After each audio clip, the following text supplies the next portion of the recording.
Greetings, distinguished ladies and gentlemen. Let me at the outset apologize for not being present in person.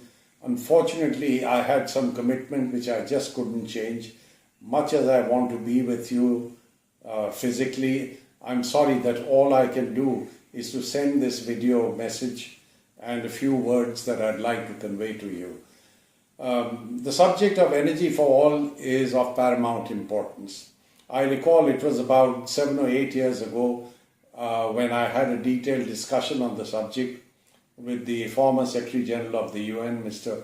Ban Ki-moon, and he was deeply moved by the problem that we face worldwide with a large number of people who have no access to modern forms of energy. And as a result, you're aware that the UN launched this Sustainable Energy for All as an important initiative and as an important set of goals that they would like to meet.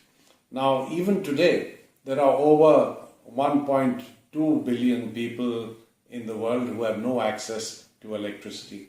And I would say there are probably 3 times the number who are using very poor forms of biomass for cooking purposes. And these not only have very harmful environmental and health impacts, but they are also associated with an enormous amount of drudgery, particularly for women. And therefore, there is an important gender issue related to energy for all. Unfortunately, the kind of research and development and the efforts that are required to come up with innovative solutions to deal with this problem have really not been undertaken. It is a pity that the late Professor C.K. Prahalad, who spent his entire life focusing on the bottom of the pyramid and why it is essential for business to look at possibilities of market solutions and market supply to meet the demand of those who are at the bottom rung of the social structure, has unfortunately not received the kind of attention that it deserved. There is need for innovation, and I'll give you just a couple of examples. It was in 2007 at the Clinton Global Initiative that we launched what we had been working on, and we gave it the title of Lighting a Million Lives. And what this involved is basically the development of a solar lantern, which is lightweight, low cost, LED based, and we would train one woman in a village to charge all the solar lanterns for that village during the daytime, and she had a solar panel installed on the roof, and she would rent out these solar lanterns at night, which really was a very market-friendly arrangement and model that had been developed. And at that stage we thought if we could reach 1 million people, that would be more than enough.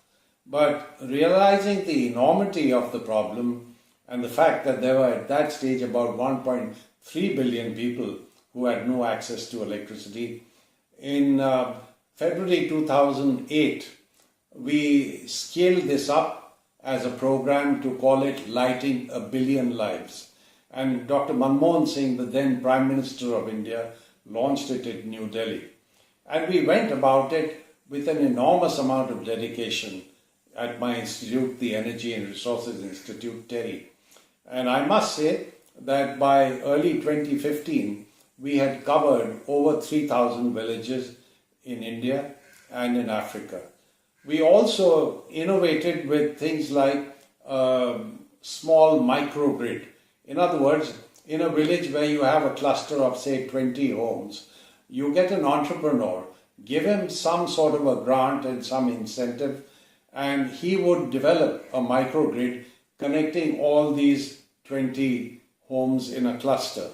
And he would install a solar panel on the roof and supply just enough electricity to each of these homes so that they are able to get at least 2 light bulbs using LED technology in their homes.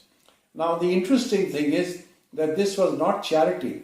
All these efforts and the 2 models that I've just described to you were completely market-based solutions, because earlier people would use kerosene for lighting purposes, and the amount of money that they were spending on a daily basis for kerosene was just a little more than what was being charged for this photovoltaic based electricity, either through a solar lantern and this arrangement with a woman who was trained to be the entrepreneur in the village, or an entrepreneur who set up this microgrid.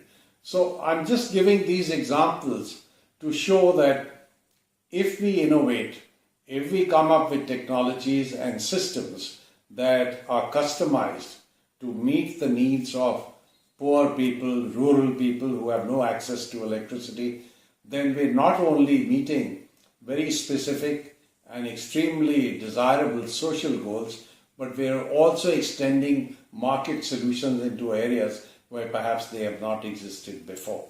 So I hope some of these issues will be discussed in the conference that unfortunately I will not be present at physically.